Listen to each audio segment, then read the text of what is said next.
E=mc² का मतलब क्या होता है? दुनिया का ये सबसे प्रसिद्ध समीकरण है जो 1905 में अल्बर्ट आइंस्टाइन के शोध पत्र में प्रकाशित हुआ। ये उनके सापेक्षता के सिद्धांत के परिणाम स्वरूप निकला एक विचार था। इस समीकरण से E यानी एनर्जी मतलब ऊर्जा, m यानी मास मतलब द्रव्यमान और C यानी प्रकाश की गति के बीच एक संबंध स्थापित हुआ। इसका अर्थ है कि छोटे से भार में भी बहुत ज्यादा मात्रा में ऊर्जा होती है।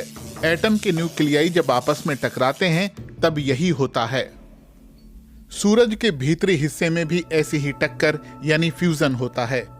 वहां तापमान और दबाव इतना अधिक होता है कि हाइड्रोजन का न्यूक्लियाई हीलियम से जा टकराता है।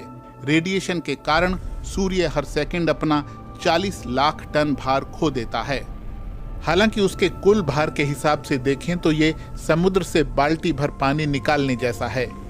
क्योंकि छोटी सी मात्रा में भी विशाल ऊर्जा होती है, इसीलिए वैज्ञानिक पृथ्वी पर सूरज जैसी प्रक्रिया यानी न्यूक्लियर फ्यूजन से ऊर्जा पैदा करने के तरीके खोज रहे हैं।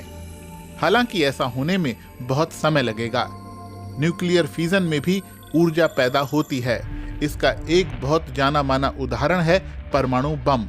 विस्फोट के बाद जो कण टूटकर बिखरते हुए भागते हैं, उनका भार मूल से कम होता है। न्यूक्लियर पावर प्लांट में एटम इन्हीं सूक्ष्म कणों में टूटते हैं। 1 ग्राम के 1000वें हिस्से के टूटने से इतनी ऊर्जा पैदा होती है जितनी यूरोप में 8 घर 1 साल में खर्च करते हैं।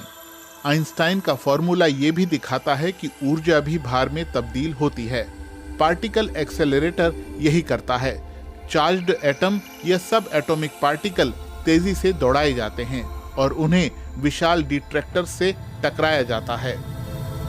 उस टक्कर से पैदा हुई ऊर्जा से पदार्थ या पार्टिकल्स बनाए जाते हैं। ब्रह्मांड इन्हीं नन्हे पार्टिकल्स से बना है। इसलिए आप कह सकते हैं कि आइंस्टाइन के फॉर्मूला ने उन बुनियादी सिद्धांतों को खोजने में मदद की जिनसे हमारी दुनिया बनी है।